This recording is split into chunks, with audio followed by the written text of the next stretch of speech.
toutes et à tous, hi guys! Alors, dans cette vidéo de mon channel, l'amour de la science, j'ai choisi de présenter pour vous, mes chers abonnés, un grand auteur. Cette fois-ci, il s'agit d'un grand auteur à la fois en finance comportementale, mais aussi en finance néoclassique. Je rappelle, la finance comportementale fait appel à la science de la psychologie et des neurosciences, alors que la finance néoclassique se base sur les prédictions et les calculs mathématiques. Alors, notre auteur est très connu, bien qu'il ne soit pas, cette fois-ci, lauréat de prix Nobel, mais il a occupé plusieurs fonctions prestigieuses, des postes dans des grandes institutions politiques américaines. Alors, il faut savoir qu'en 2012, sous la présidence de Barack Obama, il a été nommé l'un des 7 membres de la Réserve fédérale américaine, qui est la Banque centrale des États-Unis. En 2009, il est conseiller au secrétaire du Trésor américain et faisait également partie du Conseil économique national. Mais aussi, il a travaillé dans le privé, plus exactement à la banque Goldman Sachs. Alors, avec toutes ces informations sur cet auteur, l'avez-vous deviné, mes chers abonnés? Bravo! Il s'agit bien de Jeremy Shame Stein. Dans cette vidéo, mes chers abonnés, nous allons découvrir ensemble la biographie de Stein et la genèse de son œuvre. Alors, il est professeur à la prestigieuse Harvard Business School, située à Boston, dans le Massachusetts, où il occupe la chaire académique Moïse Y. Safra Professor. Cette chaire est financée par Moïse Y. Safra, qui est membre de la famille Safra, renommée pour leur activité dans le domaine bancaire et philanthropique.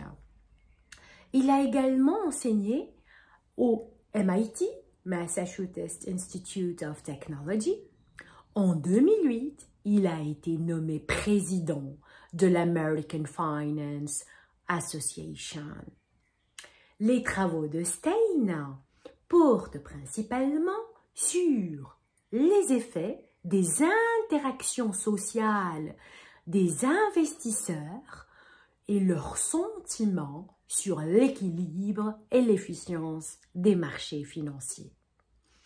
Rappelons la définition de Fama de l'efficience des marchés financiers. Qu'est-ce qu'un marché efficient?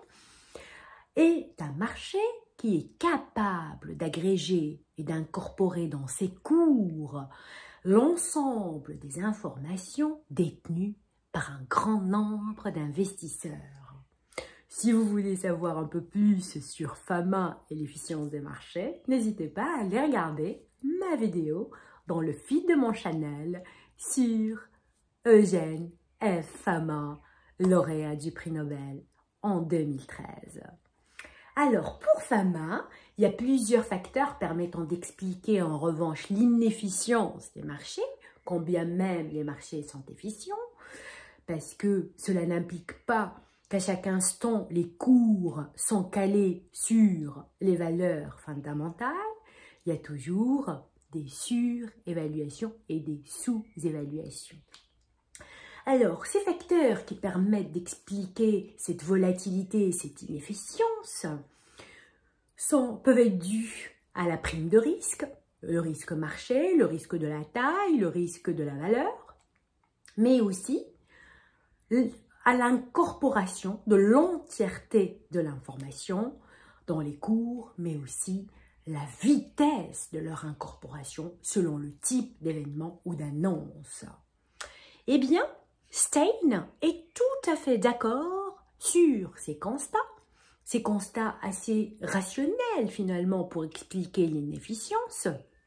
Donc il dit, effectivement, la prime de risque qu'il explique par le data snooping, c'est l'exploration abusive des données. Il attribue la vitesse d'incorporation des informations aux anomalies en série temporelle liées à des effets momentum ou d'annonce. Donc jusque-là, il est d'accord que ces deux facteurs permettent d'expliquer l'inefficience des marchés. Donc d'un côté, le risque, la prime de risque et pour cause le data snooping ou encore les anomalies en série temporelle liées donc à l'effet momentum ou d'annonce. Mais il est aussi d'accord et soutient le rôle de l'irrationalité des investisseurs et de leurs sentiments pour expliquer l'inefficience des marchés financiers. Il qualifie cela d'anomalie liée au comportement de groupes d'investisseurs. Et il donne le même exemple que j'ai déjà expliqué dans la vidéo sur le grand auteur Richard Thaler, qui montre que certains investisseurs vont accepter d'acheter des actifs en sachant que leur valeur est décalée de leur prix théorique et qu'ils vont subir une décote. Ce comportement est souvent dû à des comportements moutonniers basés sur des vagues d'optimisme ou de pessimisme, exagéré bien sûr. Alors, on va entendre maintenant l'explication de Stein à tout cela. Eh bien, Stein nous dit, dans un marché financier, il n'y a pas un seul agent représentatif. Il y a plusieurs agents avec un ou plusieurs biais cognitifs. Il y a une pluralité d'acteurs en interaction avec une rationalité plus ou moins forte. Allons de l'investisseur naïf, incapable d'inférer l'information, jusqu'à des gérants de fonds pratiquant l'arbitrage dans la limite du possible. Et donc, il présente le marché comme une place dans laquelle se trouvent des acteurs, des investisseurs hétérogènes, à la fois par leur rationalité, mais aussi par l'information détenue, qui est plus ou moins précise. Et cette interaction peut effectivement provoquer l'inefficience des marchés. Alors, dans ces investisseurs hétérogènes, on va trouver trois principaux types d'agents ou d'investisseurs. Il y a l'agent informé qui est doté d'informations privées, l'agent non informé qui est doté seulement d'informations publiques, il n'a pas accès à l'information privée, et il y a les noise traders ou les traders bruit qui sont dotés d'informations erronées, informations bruit, et donc de rumeurs ou un fox quand il s'agit d'informations partagées de manière virale, donc de manière excessive et exponentielle sur les réseaux sociaux. Stein nous dit un désaccord sur les marchés financiers peut être dû soit à un différentiel d'information, donc ce que Eugène Stiglitz qualifie d'asymétrie d'information. Vous pouvez aller voir la vidéo dédiée à Stiglitz pour comprendre donc l'asymétrie d'information et comment celui donc qui détient davantage d'informations peut en tirer profit et peut l'utiliser à son avantage. Eh bien, soit à une utilisation non optimale de l'information, ce qui peut être dû à des biais cognitifs, par exemple une attention limitée ou difficulté à appréhender une information. Voilà. Alors, ce désaccord sur les marchés financiers peut créer de la volatilité, des opportunités d'arbitrage, pouvant conduire malheureusement à l'inefficience des marchés. Alors, donc Stein développe un modèle. Dans ce modèle, on voit bien qu'il y a une interaction entre agents hétérogènes doté d'informations plus ou moins précises et de rationalité plus ou moins limitée. Il nous dit il y a deux catégories d'investisseurs qui ne sont pas entièrement rationnels et qui sont dotés d'informations plus ou moins précises.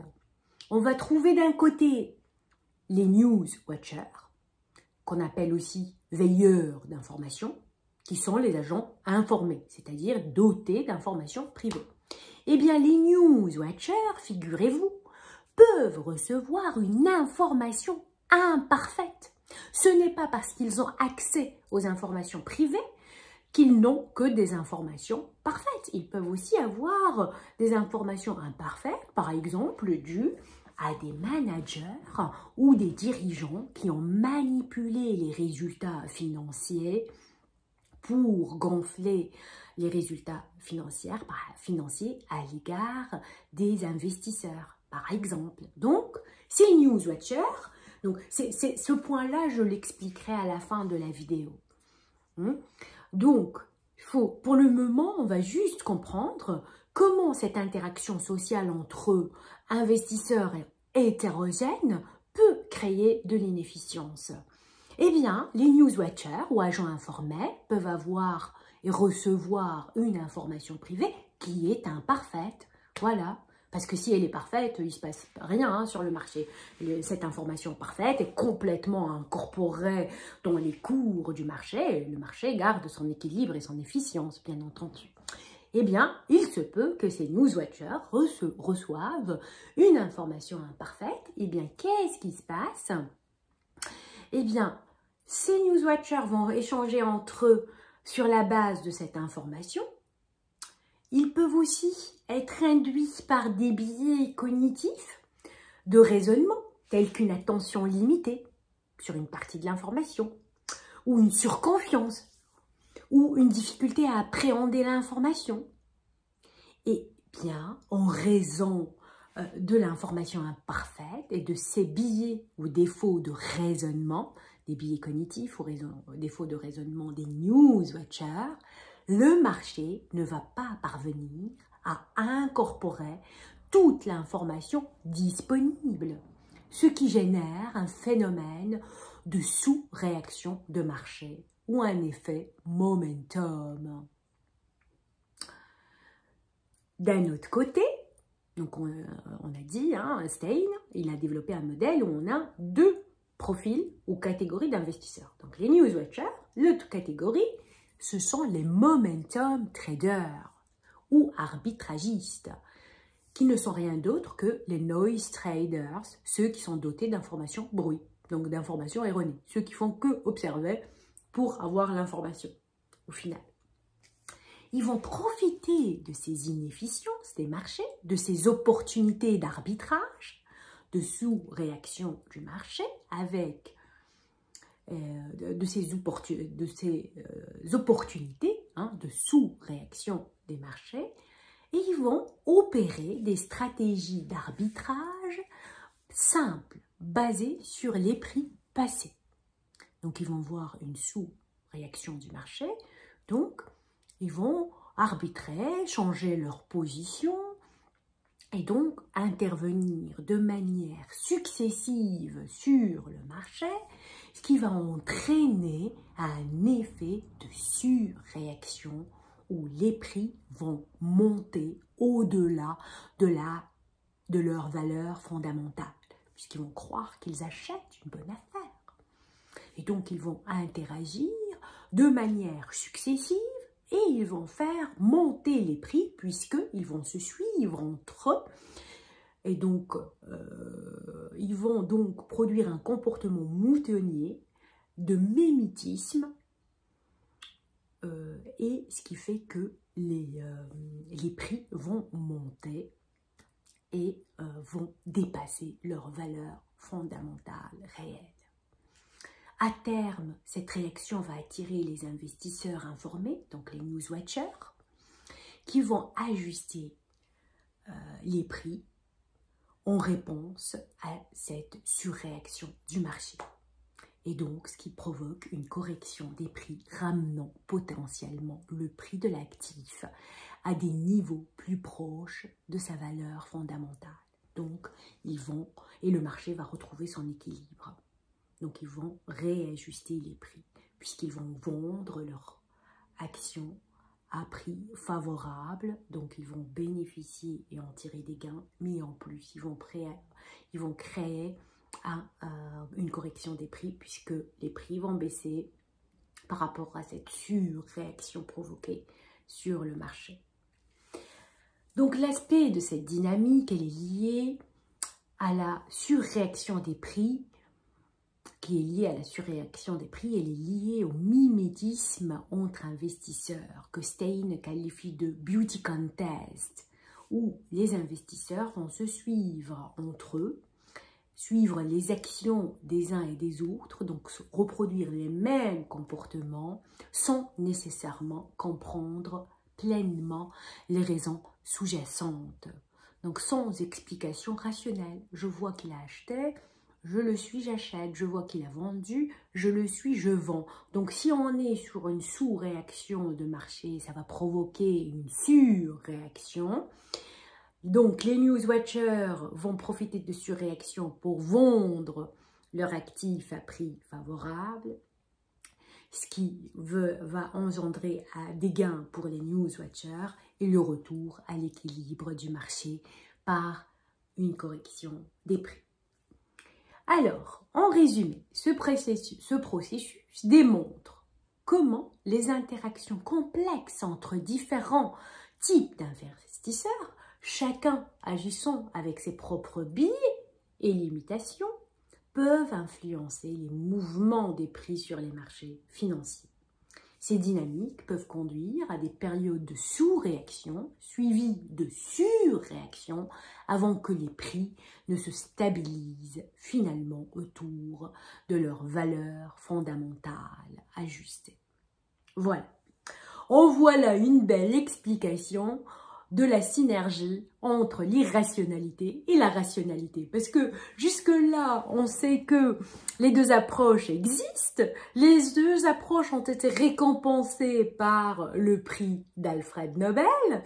Mais à chaque fois, on a vu un grand auteur qui va défendre soit la sacro-sainte de l'hypothèse des efficiences des marchés, donc en apportant des arguments complètement rationnels, fondés sur la théorie de l'utilité espérée, soit de von Neumann et Morgenstern, soit justement des grands auteurs qui vont défendre la finance comportementale, les biais cognitifs, le sentiment de l'investisseur, qui permettent aussi d'expliquer l'inefficience des marchés. Donc là, vraiment, Stein, il permet donc d'apporter les deux approches et d'expliquer et d'utiliser les deux approches pour expliquer les inefficiences de marché. Donc d'un côté, oui, la prime de risque, oui, les effets momentum ou anomalies en série temporelle, mais aussi, attention, il y a les anomalies liées au comportement de groupe, où on a différents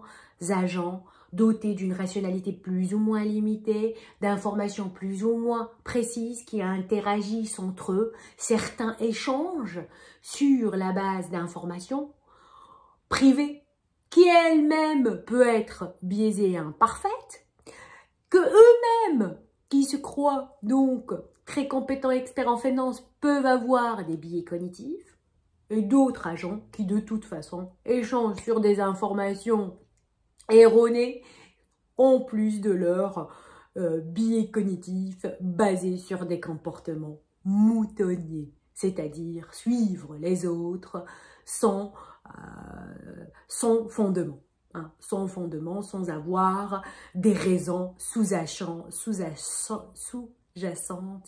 à ce comportement, à la reproduction de leur comportement. Voilà.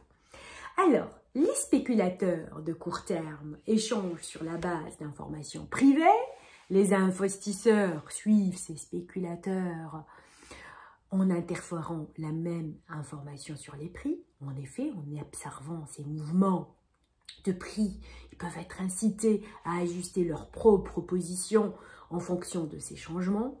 Ils peuvent interpréter ces mouvements comme une nouvelle information sur la valeur des actifs. Et donc, ces spéculations de court terme génèrent des inefficiences. Les spéculateurs profitent de leurs gains lorsque l'information est complètement intégrée dans les prix en vendant leur position à un prix favorable. Voilà tout. Alors, dans la continuité de ce constat, Stein va jusqu'à expliquer les crashs boursiers par le sentiment. Les investisseurs, nous dit-il, surconfiants, échangent en n'utilisant que leur propre signal d'information privée, sans prendre en compte d'autres informations des autres agents. S'ils ont un pressentiment favorable, ils achètent davantage, entraînant une surréaction des actifs.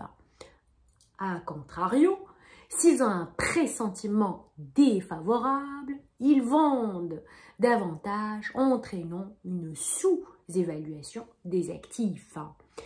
Ils peuvent suragir à leur information et avoir tendance à échanger plus que d'habitude, ce qui va provoquer un choc. Ce choc a pour effet d'augmenter le volume de transactions et d'améliorer la liquidité du marché. Dans ce modèle la liquidité va traduire le sentiment des investisseurs irrationnels et permet d'avoir une mesure de l'écart entre les prix observés et les fondamentaux, conduisant à l'inefficience des marchés, voire à leur effondrement ou au crash. En effet, le volume de transactions est un proxy pour les désaccords entre les investisseurs. Donc, plus il y a un volume de transactions ou de liquidités, plus il y a un désaccord entre investisseurs, ce qui conduit à l'inefficience du marché et à leur effondrement, donc au choc financier. Donc, vous voyez comment le fait d'échanger sur des sentiments, hein, des informations basées que sur leurs pressentiments finalement, hein, peut effectivement produire des chocs boursiers. Alors mes chers abonnés, les amoureux de la science, j'espère qu'à ce stade de la vidéo, vous avez compris l'essentiel des travaux de Stein sur l'interaction sociale entre des agents complètement hétérogènes, dont certains sont dotés d'informations précises, d'autres dotés d'informations erronées, certains ont une rationalité plus ou moins limitée, d'autres ont que des biais cognitifs et vont tout simplement suivre les autres sans fondement.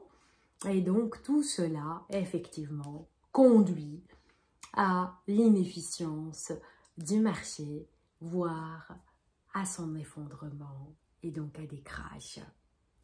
Alors on va conclure par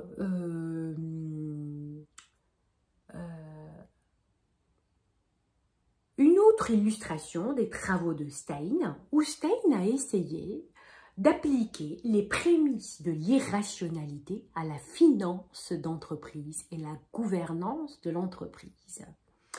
Il explique qu'en cas de conflit d'agence entre dirigeants et les actionnaires, les dirigeants peuvent développer une stratégie myope, ce qui peut les conduire à sous-investir. En fait, cette stratégie court-termiste des dirigeants, elle est motivée par des objectifs personnels liés à leur réputation carrière. Donc, par peur de faire les mauvais choix, ils vont avoir une stratégie myope et qui va les conduire à un sous-investissement. Et malheureusement, ces dirigeants, par peur, pour préserver leur réputation, encore une fois, ils vont gonfler les résultats financiers, les manipuler pour les embellir et pour attirer les investisseurs. Qu'est-ce que Stein a fait? Il a développé un modèle de signal brouillé dans lequel, quand bien même les dirigeants gonflent leurs résultats, quand bien même il manipule les résultats financiers pour les embellir, eh bien le marché ne se laisse pas duper, ne se laisse pas tromper et se tromper et permet de corriger à la baisse la valeur des titres lorsque des pratiques trompeuses sont identifiées.